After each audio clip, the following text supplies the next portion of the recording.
Hello, everyone. Hello, and welcome to episode number 41. Hello, Erica Campbell.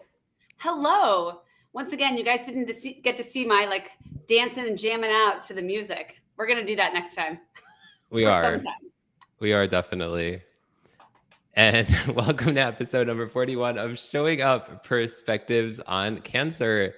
This show was created as a safe space where cancer survivors and cancer supporters and cancer patients come together to share their stories and connect, as well as find resources that provide healing, hope, and resilience. My name is Tim Sohn, a 15-year cancer survivor, host of Showing Up Perspectives on Cancer, and a live streaming producer and coach for nonprofits, businesses, and entrepreneurs who make or want to make a positive impact in the world. And who are you over there? Hey. Hi, everyone. I am Erica Campbell. I am a 4-year breast cancer survivor. And my other perspectives include I'm a leader of a nonprofit helping kids with cancer and their families. I'm a longtime volunteer. I am a bereaved daughter and lost my mother to cancer. So my perspectives are in many facets. And I'm also somebody who loves to have a positive mindset. We talked about that last week with Russ Hedge. So I'm going to try something new and share with you some of my positive affirmations. So you guys, I got a new background, and today I've got enjoy the little things. Last week I had hope changes everything. This one says go confidently in the direction of your dreams. So I'll be sharing some of those as we develop our shows each week. Thank you, everyone. We're excited that you're here. This is a conversation. This is an important time for us to all share our connections and perspectives. So in the comments, please share with us, where are you dialing in from? Although it makes me sound old. Where are you live streaming in from? And what is your connection to cancer? We really want to get to know you. And I want you to continue to build community with others in the chat. So welcome, everyone. Before we introduce our guest for today, I want to mention a couple of things. Just a reminder that our show now is 3 p.m. Eastern, 2 p.m. Central, and it is a great time for us to be together. Tim, what else? It is definitely a great time to be together. It's always a great time to be together on Showing Up Perspectives on Cancer. Yes. Next, I want to remind everyone that the first in-person Showing Up Perspectives on Cancer event is coming up on September 10th in Pennsylvania. It is now free thanks to our partnership with the Leukemia and Lymphoma Society. Shout out to the Leukemia and Lymphoma Society, as well as the generosity of all of our sponsors, the Pinky Swear Foundation, X-Cures, Russ Hedge, Jim Fuse, Veronica Jeans, Carol and George Sohn, my parents, Retress, Chasing Joy, now Wayne Bank, Honesdale National Bank. You can sign up at perspectivesoncancer.com if you would like to come. Nancy Barrows is going to be our keynote speaker. Many of you guys know her. She's been a guest co-host here. I'll be sharing my cancer story for the first time in person. Rachel Druckenmiller will be there giving an inspirational talk and singing for us. Many of you are familiar with her from the Open Your Hearts and Wallets live stream fundraiser. She sang a beautiful rendition of Let It Be at that. And so also Howard Zales and Veridity Entertainment Services have generously are donating their services to live stream the first ever in-person Showing Up Perspectives on Cancer episode, which will be part of that event. So shout out to Howard Zales and Veridity Entertainment Services. That's just super generous of them. So thank you to them and everyone who is just all the sponsors, everyone who's just pouring out their hearts and energy and talents and all the things. But Erica, I'm curious, who is our guest for this show? Today's guest is Pamela McColloch. Now, she is a 2-time cancer survivor, both liver and colon cancer, and she has an inspiring story. She is also an author and a podcaster, and her words matter. And we're going to have a beautiful conversation today. So let's welcome Pamela to the show. Hello, everyone. Thank you so much for having me. Hi, Pamela. Hi, Pamela. Thank you so much for being on the show. Thank you. It's an honor. So sorry, Eric. I didn't mean you go ahead, Tim. You go ahead. We're getting so excited about talking to you, Pamela. Yes, that's what it is. We can't contain our excitement. Definitely. Before we dive into the conversation, we just want to say hello to the people who are tuning in to show up for Pamela and each other during the show. Mark Kageyama is here. He is saying, hello, everyone. Ellen is here from New Jersey. She says, greetings and sun salutations. Oh, love it. Yes. Boyd Dunleavy is here. So great to see you, Boyd. Thank you for being here. Jennifer is here. Welcome, Jennifer. It's so great to have you here. And Carl Sean Watkins is here. He says, hey, peeps, tuning in from New Jersey and joining the discussion. Thank you for being here, Carl. And I'm wondering, do you guys like peeps? You know, like Easter peeps? Do you guys like peeps? My dad loves them, and I think they're like a little bit on the edge of grossness. Oh, no. Oh, no. What about you, Pamela? Unless it's got chocolate on it, nah. I'm going to save my calories for chocolate. I wonder if you could put chocolate on peeps. Chocolate covered peeps. Then would they be okay? I'd rather have a milk chocolate turtle with caramel and pecan. There you go. I love it. I love it. Thank you, Fraser, for being here. Thank you, Tom from Cincinnati. Thank you, Shannon from Baltimore. Thank you, Shannon, Tim, for being here from India. Thank you, Maria, for being here. Thank you, all of you amazing people, for being here from rural Alaska. That's amazing. That's awesome. We so appreciate all of you being here. Fraser was mild kidney cancer diagnosed in May 2022. That was not that long ago. So thank you for being here, sending you lots of love and all the things. We appreciate you being here. And now we're having a conversation about colored marshmallows. But before we do that, we want to dive into a conversation about Pamela's story, right, Erica? Absolutely.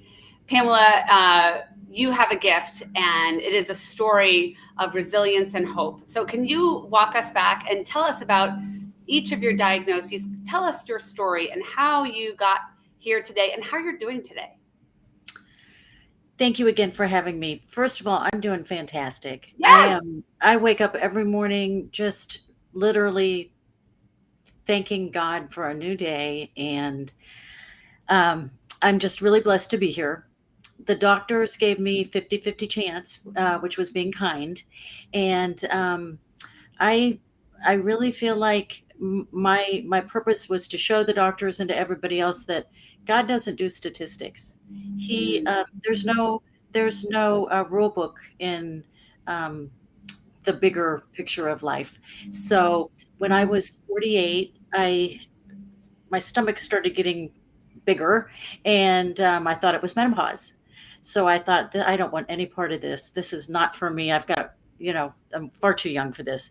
And it was getting worse and worse. And one day I couldn't move and I couldn't breathe. And I knew I had to go in. And after a few weeks of testing, they found that I had stage 3B colon cancer. So it was just a shock. And it was kind of surreal because everything was happening so quickly, and friends and family. And I kind of felt like that when you go through something like that, it's almost like a death, a early death, because there's food and flowers and attention. And I'm glad that I got to experience all that love while I was still alive. So it's kind of an interesting perspective. But That's a great so, perspective. thank you. And yeah, so I did the major surgery, 13 inches of my colon, um, full hysterectomy, um, double dose chemo. And a year later, I was declared cancer free for about 3 days. It was about three Wow. days. Yeah. Wow. I went for my checkup after the chemo, and my oncologist said, you are cancer free. You're doing great. Your CT scans look great, and the chemo worked. And then I said, well, what about the tumor marker? And all of you that have gone through it knows that a tumor marker is when they take a bunch of blood and you have to send it off. It's very specialized. They go through it like a fine tooth comb looking for these cancer cells. And my oncologist, who I love, we all make mistakes, but he said, don't worry about it. You're fine. There's nothing in the scans. You're fine. And so I went home and told all my people and my son and everybody, my coworkers, that, I was indeed cancer free.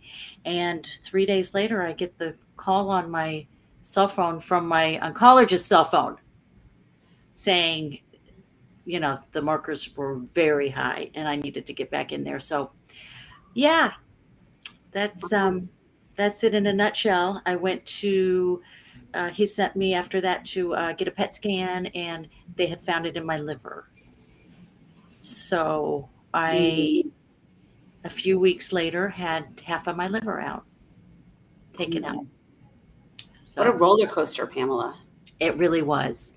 But that was 8 years ago, as of last month, that the liver cancer, and I'm still here, and I'm doing really, really great. Well, just let's pause and celebrate 8 years of you being cancer free. So let's celebrate Pamela and that milestone. Congratulations, Pamela. Yes, let's definitely celebrate that. And I want to show some of these comments here. You are loved. That's for sure. Maria says, wow, that's a lot to go through. And she says, cancer free for 3 days. I hope it did not come back. Ellen said, so glad you had the onslaught of love and support, Pam. Yeah. So Pamela, what was your initial reaction when you were diagnosed with cancer the first time, and then the second time, and how did they compare, especially with only 3 days in between? Yes. So the first time, when I was ready for the diagnosis, because I had a series of tests, and the last test was a colonoscopy, and the gastroenterologist that did that one, as soon as I woke up from the colonoscopy, he took my hand and looked at me, and he said, I found a tumor and I'm positive it's cancer. So I was prepared for it. I wasn't prepared for that moment, but for the actual diagnosis I was. And it was kind of a relief, because I knew something was going on, and we had kept looking for what it was. And if y'all read my book, which we'll talk about later, you can hear the events. But it was a series of events that we all go through when trying to figure out pinpoint what is that exactly is wrong. So it was surreal the first time. It was certainly something that I never thought that I would hear. But I did it. I was determined to not have chemo. I said, I'm not doing it. I'm not dying with bald and skinny and sick. I'm not going to do it. I've had a beautiful life. I've been to 33 countries. I've been so blessed. I just didn't want to go that way. And then reality hit me, and I looked at this 13-year-old precious gift from God. And I realized I had to go through whatever it took for this boy of mine. Yeah. So Pamela, did you go through the chemo then? I did. I was double dosed with chemo, two different nasty kinds. I don't need to get into that unless you want to know, but it was just, it's chemo. It's never fun, but you just do it. There's a lot of things in life that we don't like doing, and you just have to do it for your loved ones and for all the people that went before us, to show respect to them, and for the message that I can share today. Yeah. So you said your son was 13 when you Yes. when you were diagnosed. Wow. How did that impact him? And 8 years later, where is he now? Thanks for asking. It was so funny because we as adults, that we think we're so smart. I told everybody we can't tell him. He's only 13. He's that precious, gawky stage of life, and we just can't do it. And he is my godson, so I didn't want him losing a second mother. It was just too traumatic. So finally we were going through it, and it was about 3 weeks in, and everybody's at the house, gathered, family from all over the country. And finally I said, I've just got to do this. So I went into his room and I sat on his bed and dried my tears before I went in, and I said, I've got to talk to you. And he looked at me and he said, I know, you have cancer. You're going to be fine. Wow. So I didn't think he knew, but he knew. Their kids are smart. But he was a rock for me. He's the one that pushed me to go to work. He liked the lifestyle first, but second, he said, it's business as usual in this house. You're going to be fine, and I don't want to hear about it. We're going to be happy. And I love that, because I think some of my true self had gotten in there, because no matter what in life, I want happy and positive. So he kind of was a product of that I had instilled in him, and he in turn helped me. So it was very cool. Isn't that the irony of all ironies? Wow. First, he totally knew, right? You tried to hide it from him, but kids are so smart. And secondly, you were trying to protect him, and actually he ended up protecting you. That's beautiful. It's a beautiful circle. Yeah. And so what is he doing today? Tell us about where he is. Well, I will tell you, and to preface it, when I got diagnosed the second time, I really didn't, liver cancer is not a good thing to hear. And I just prayed. I wanted him to be okay. So much. I just prayed for him to have a beautiful life. And I told him, you're to have a beautiful life no matter what, and be happy. And so anyway, it turned out to be true for both of us, because today, the little girl that he was dating when he was 13 is now my daughter-in-law, and they have my first grandbaby, and he is a United States Marine. Oh my gosh. Thank him for his service, first of all. Wow. And wait a minute, hold the phone. This is like out of a Hallmark movie. I know. Your 13-year-old son ended up sort of connecting with another 13-year-old, and they stayed together? They're still together, and it's beautiful. They'll be together forever. Oh my gosh. That is a beautiful story, and a very rare one, right? Yeah. That rock at 13 to be your rock at 21? That's incredible. Yeah. They're both 22 now. Excuse me. Yeah. They're both 22 now, and just got a great life. She's going to be a nurse. She's going to college, online classes, and just another month or two, she'll be a nurse. And he's got a big career. He wants to do 20 years. So that's a really inspiring story for any of us who have had parents with cancer. I think the resilience that you obtain and the future that is still ahead of you. That's really beautiful. Thanks for saying that, Pamela. Thank you. Yes, definitely. definitely. So everyone, we're here on Showing Up Perspectives on Cancer. Just want to show a few more of these comments. There's so many comments. Thank you, everyone who is here showing up. Thank you. Mark says, congratulations, Pamela. That is fantastic. Maria says, they were each other's rock for you, Pamela. Jennifer says, a beautiful story. Maria also says, I'm glad to tune in. I'm learning so much from you, Pamela, as a person. And Ellen says, children know even when we think they don't, we can learn a lot from them. So thank you, everyone. Let us know if you have any questions for Pamela or myself or Eric, to put them in the chat. We're happy to answer any questions that you guys have. So Pamela, how has faith played a part in your healing? It is what got me through. First of all, it was God's peace. I knew both times, being a single mom and having a very high-end sales job, that I couldn't do it alone. And my warrior group helped so much, but I needed spiritual strength. And I always knew God, but I really needed him then. And reaching out and saying, God, I'm gonna do whatever you put me through, but you got to be there. You got to help me. You got to hold me up, or I can't do it. And he did.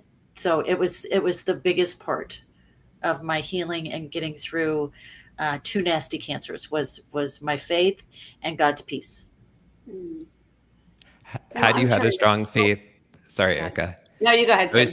I was just going to say, Pamela, had you had a strong faith before your cancer diagnoses? Yes, I was brought up, interesting. I was brought up, my father, a devout Catholic. I went to catechism and kneel, sit down, stand up every Sunday all my life. And Me too. Mama was a hand clapping, born again Christian.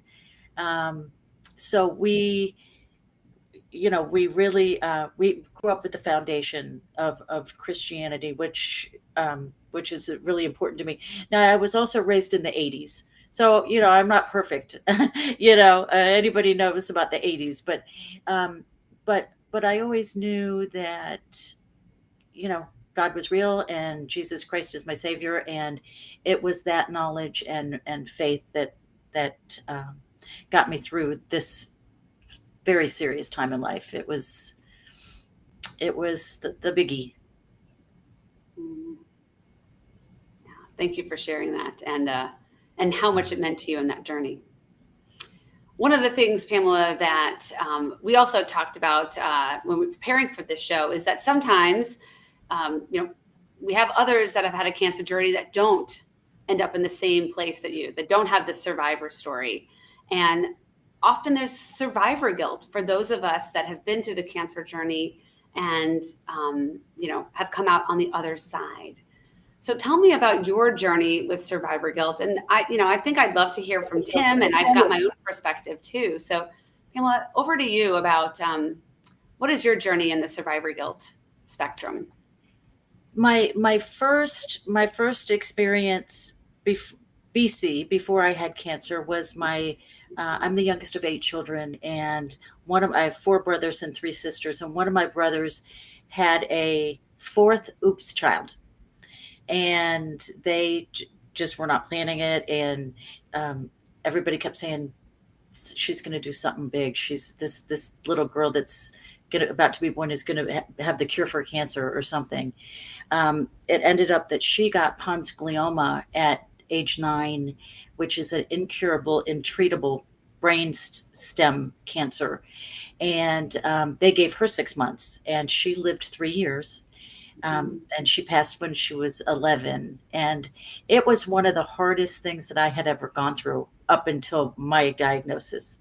When you have a sibling that's losing their child, and it's just it's the most horrible thing you can go through, listening to the tears and the terrible. So I went through that, and during that time I lost a bunch of hair because I was so sad and upset for my sibling that, and I thought, this is weird. Well, I had no idea what was going to happen in my life later on. But um, so when I was diagnosed and I was going through the chemo, and I kept getting good reports and good reports, there was guilt there because I was making it, and this little girl didn't. Um, and ironically enough, my now daughter-in-law, when I was sick, her mom was sick, and she was had ovarian cancer and didn't make it. Wow. So it's tough being the grandma that made it versus the one that didn't. And she loves me and I love her and we have a great relationship, but it's there. It is there.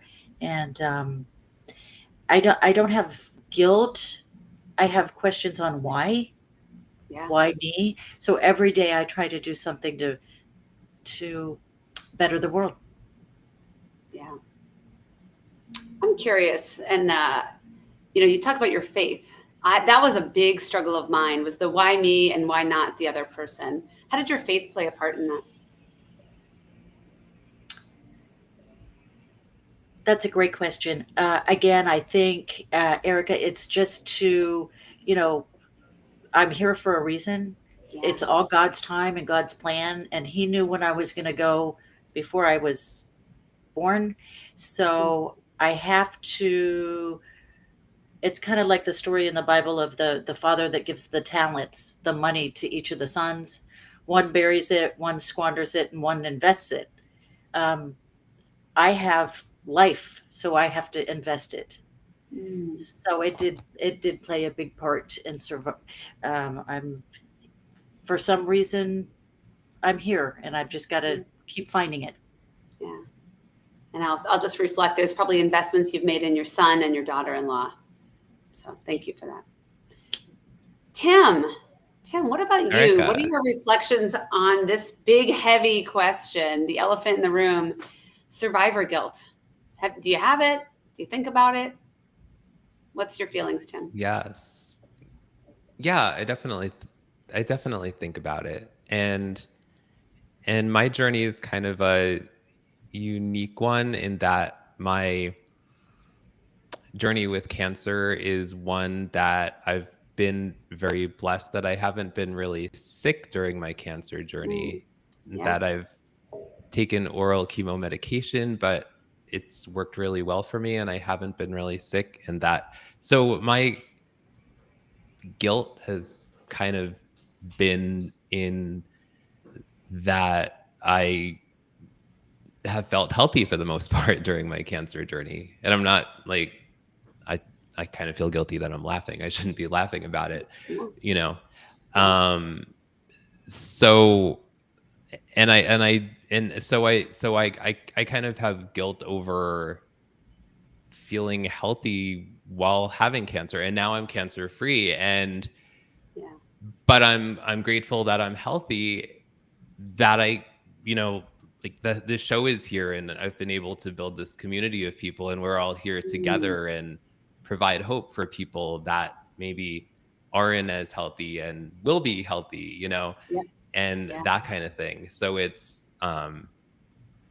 been kind of a surreal, odd kind of journey. What about you?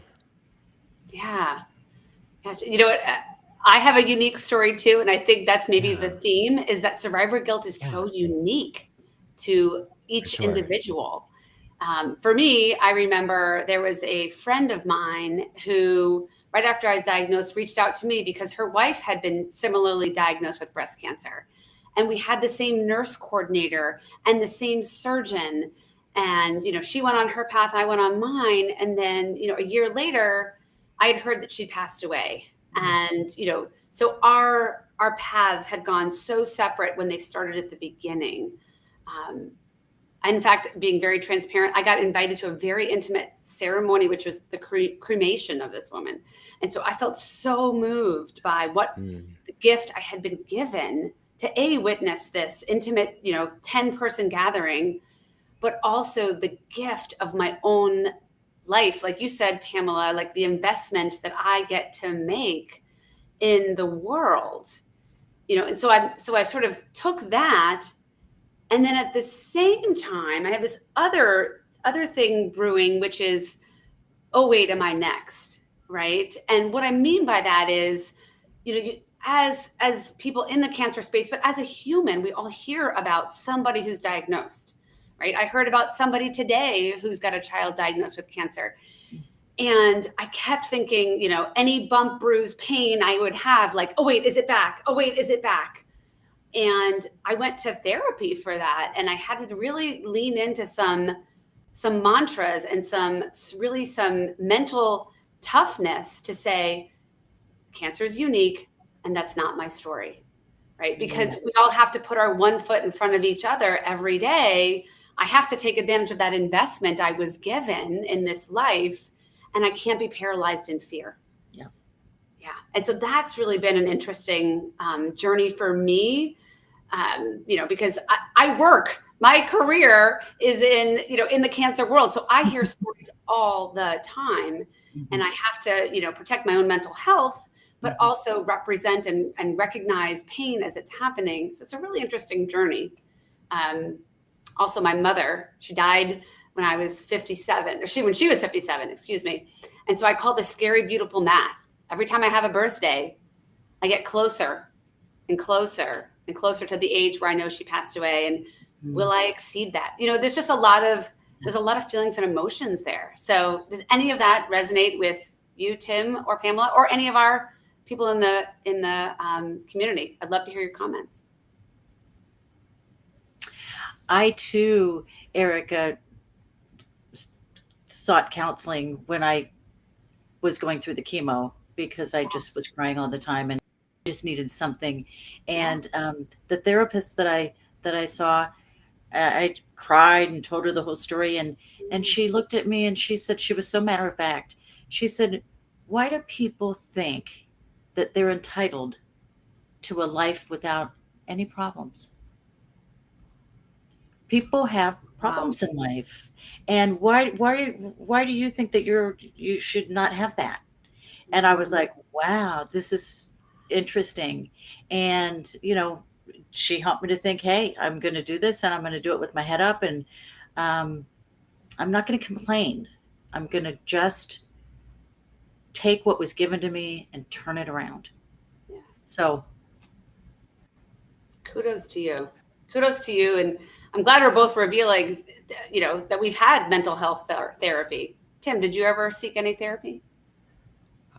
I haven't sought any therapy, but I'm curious from both of you, and I know we've talked a little bit about this, Erica, but both of us have conversations often about cancer, and it's obviously not a light topic. I mean, there's obviously, we talk a lot about the silver linings of cancer on this show, but obviously there's serious aspects. We have all of the emotions during the hour of this show. All of them.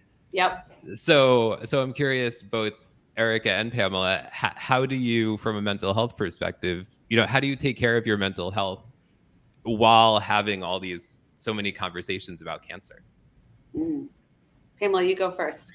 That's a great question too. And let me preface it.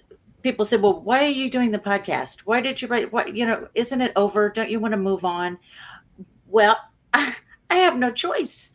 I have to do this.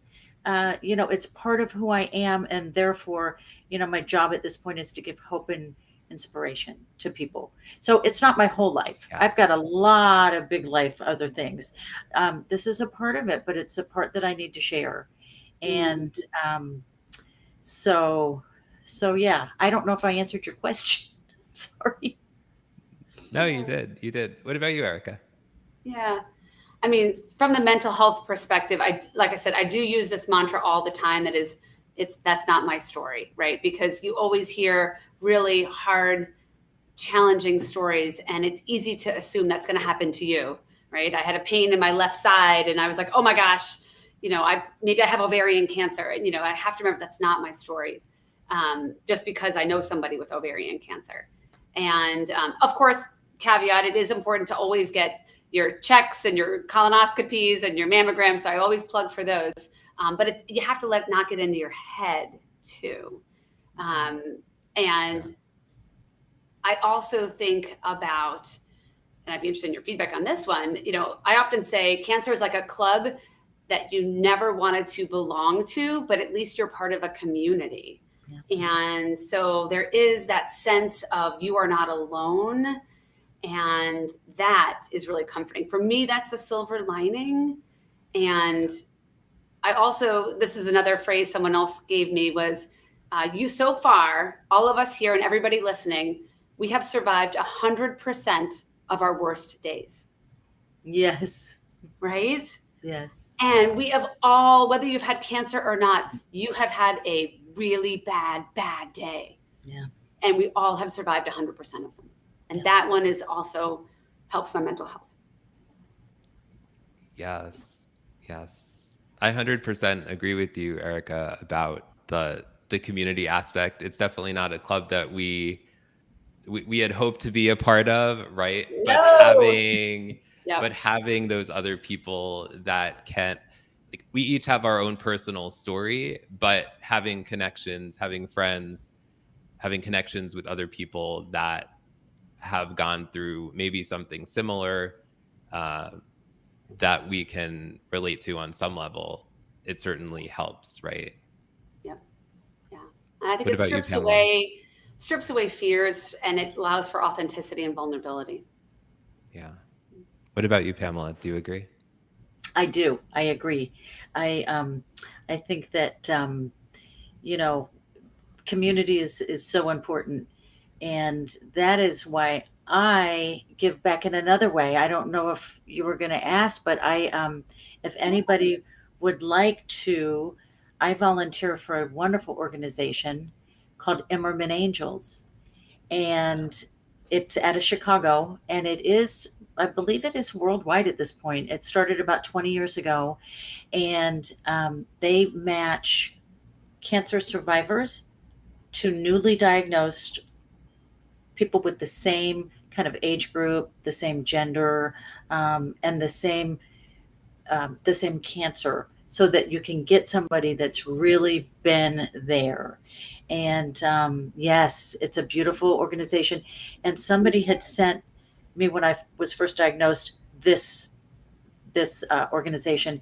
And as you all know, all of our guests, or I know the two of you, you're inundated. I had so many things coming at me that most of them I didn't get to open because I had a house full of people. So, but after the fact, when I got better and I was cleaning out my email, I saw this organization and decided I wanted to be a mentor for people. And it's been wonderful. I think it's been 15 or 16 people that I've mentored so far, that has had colon and or liver cancer. And it's just a great way to be in the community and to give back. Emmerman Angels. It's IMERMAN Angels. Awesome. Tim, maybe you could put that in the comments. That is a gift. That's such a gift. And, you're there even just for a listening ear, but I'm sure you can provide emotional support. You can, use what I call the vocabulary of cancer. What is a Broviac, whatever, all these, are you neutropenic? All of those words that feel really strange, you're able to sit down and listen and explain. So beautiful, Pamela. Thank you for that gift. Thank you. Yes, definitely. Thank you. So, Pamela, in what ways do you embrace a mindset of gratitude? That's interesting. I have a morning routine. I think it's going to be my next book. It's pray, stretch, hydrate. And I'm a yogi. I've been into yoga for many years. And, the prayer and my lemon water in the morning and my yoga stretching, all is really an excuse to go back to the day before and have time to just take 10 or 12 things that were such a blessing the day before. And then that's a foundation for me to have another great day in that day, because you can't be grateful and unhappy at the same time. It's impossible. That's It's a mic really- drop moment. You can't be grateful. You can't be grateful and unhappy at the same time. Thank you. just can't be. Yeah. So I just decided to every day start the day with gratitude, and I do. The book Eat, Love, Pray. This is hydrate, stretch, pray. But that's really the main thing, is looking to what I have to be grateful for, and that helps me to keep me in perspective on the gift I've been given of survival. Wow, that is really, really an amazing morning routine. And again, I think I want to repeat it. You can't be grateful, unhappy at the same time. Wow. Whether you have cancer or not, that's a mic drop moment. So thank you, Pamela. So, you talked about your volunteering with, I apologize, Emmerman Angels. What does giving back mean to you? And how does that show up in many ways in your life? Well, it's probably selfish to begin with, because when you give back, it makes you feel good. Right. And it just means a purpose-filled life. I was talking with some friends at dinner the other night, and one wanted to leave a legacy in his career, which is building and planning. And another friend wanted to put water systems, underground utilities in Madagascar, where they really need fresh drinking water. And mine was to fulfill this is probably sounding so corny, but my mission statement, which is the last part of my mission statement, is to share the love of Jesus with everyone I meet. And I have no excuse not to do that with being cured of stage 4 liver cancer. I mean, I'm a miracle. Yeah. And that is a great way to give back. And it's not selfish at all. Thanks. Yeah. Thank you. Yeah. Absolutely. So Pamela, tell us about you have a book that you wrote. So tell us about your book and what inspired you to write your book. Well, I just happen to have it right here. Yeah. Midlife cancer crisis. And I thought that it was midlife menopause when this first started happening. I was getting thicker and bigger, and it wasn't menopause or midlife crisis. It was cancer. I just didn't know. And so I really wrote it to give hope and encouragement, because it's funny. It's a quick little read. It talks about how I got through it with humor, and why am I making another doctor's appointment? I should be getting a manicure appointment, just whatever little silly stuff. And I wrote it to let people know. Let me back up a minute. Somebody had sent me Joe Fournier. He wrote a book, and he's out of Texas, and he was in hospice. He had melanoma, and they gave him days to live. And he's alive today. And when I read his book, I thought, that's what I needed to hear. If he can make it when they were calling in the priest and hospice, then I have a chance. So that's truly why I did it. So people could see that I made it out of two that a lot of people don't make it out of. And so there's some hope.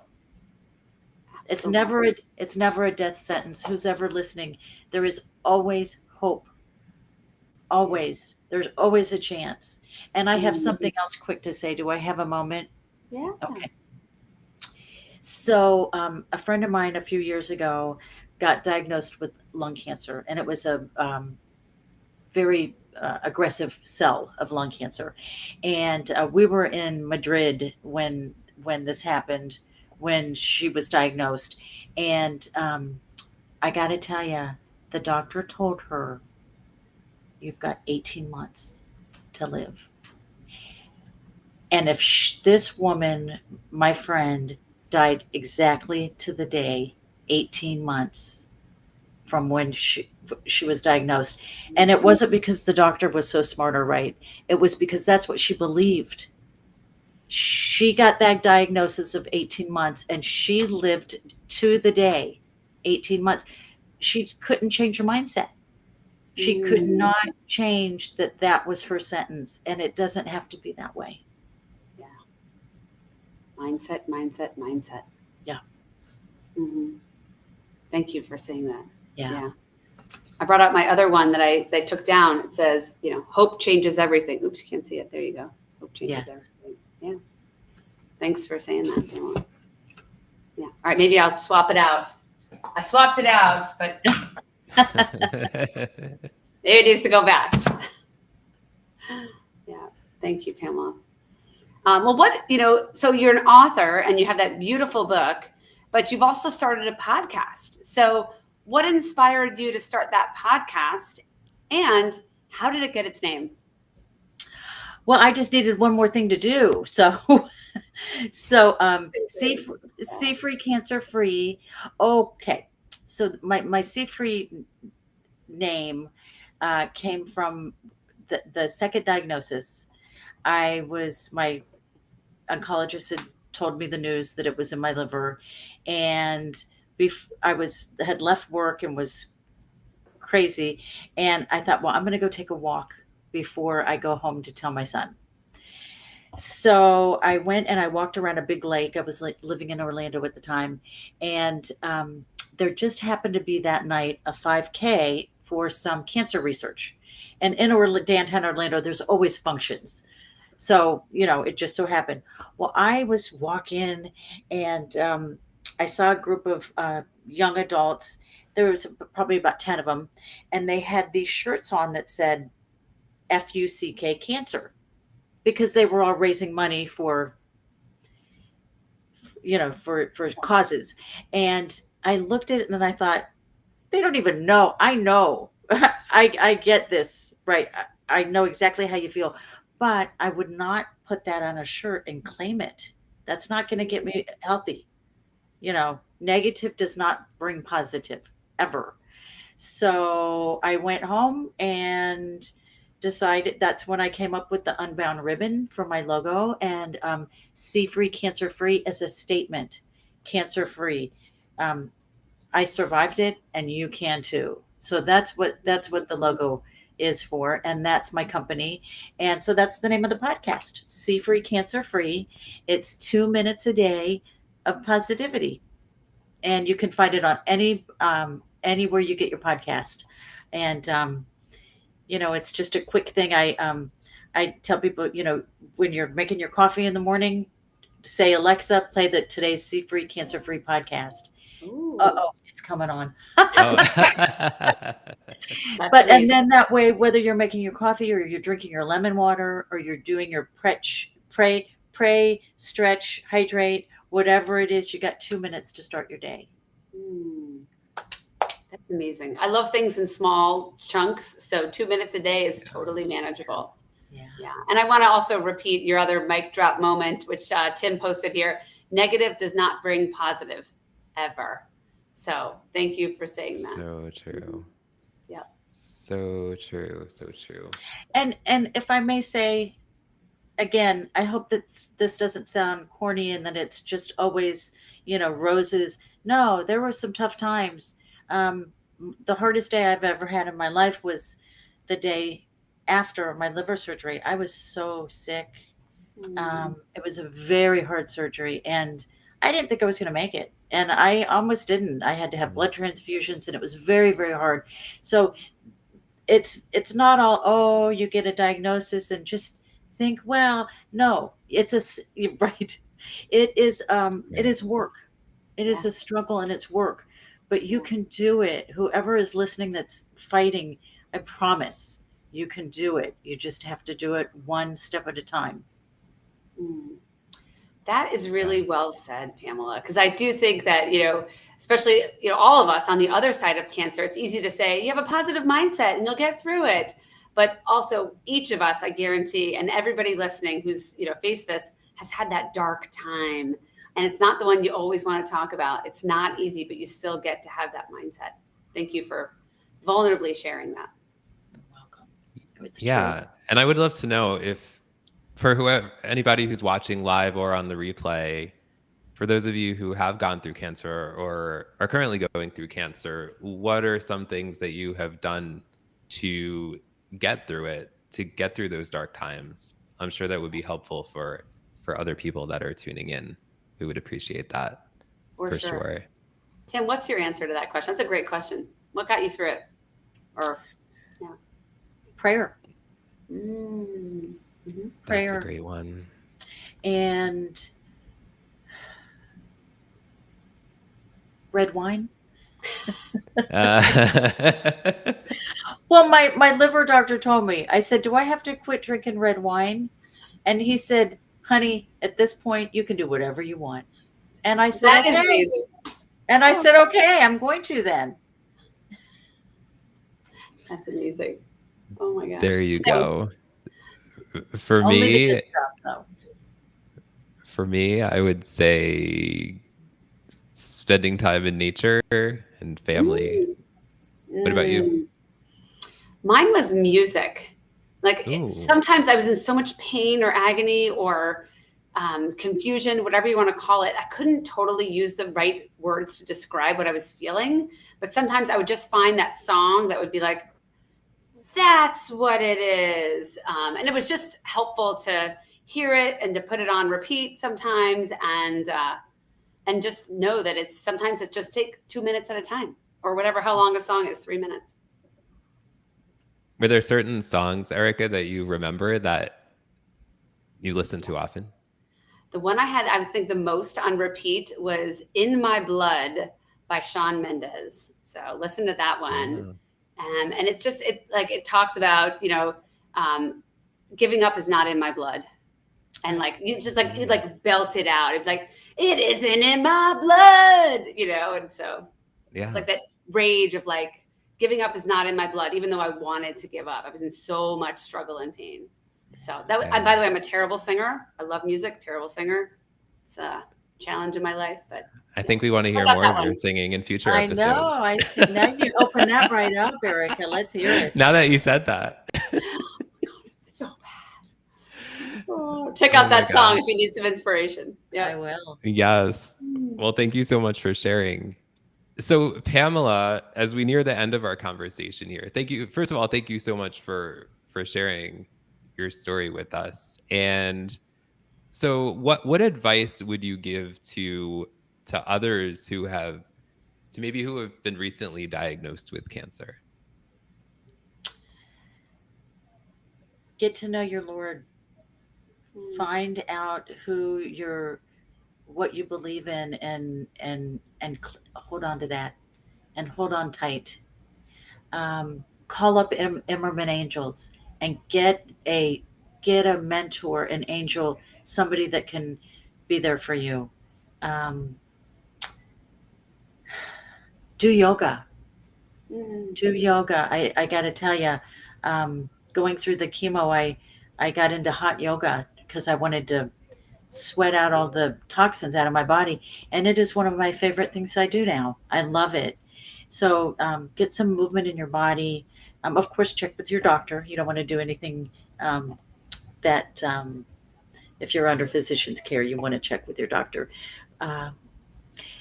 Please take a lemon every day, an organic lemon, and juice it into a glass of water and drink it. This is my number one tip. Doing so, they say it's like taking a shower inside of your body. It cleans your stomach, your kidneys, and your liver, and it pH balances your body for the whole day. So nobody wants cancer, but we all got it for a reason. And it was probably inflammation. And for whatever reason, we were not postured perfectly the way we're supposed to be in an alkaline sense. Get your lemon and start doing that every day. I think that is really important. And hey, listen to the C-Free Cancer Free podcast. Yes. Yeah. I love the tangibility of some of those suggestions. Sometimes someone's like, again, I've even said it, have a positive mindset, but now it's like, drink lemon water and listen to my podcast. I love it. Lemon water. Yeah. Definitely.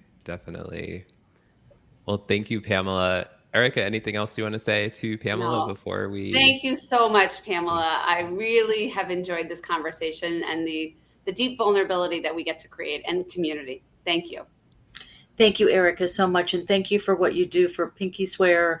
It's fantastic. And Tim, thank you so much. I really appreciate you having me on your show. Thank you, Pamela. I really appreciate it. Thank you. Erica, that was such a vulnerable, authentic conversation, I thought.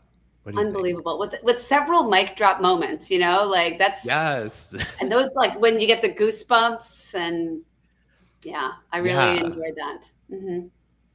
And I actually, what I got to say, I enjoyed the comments and the sense of community that continues to build and grow. Love you guys. I love this audience. Definitely. Me too.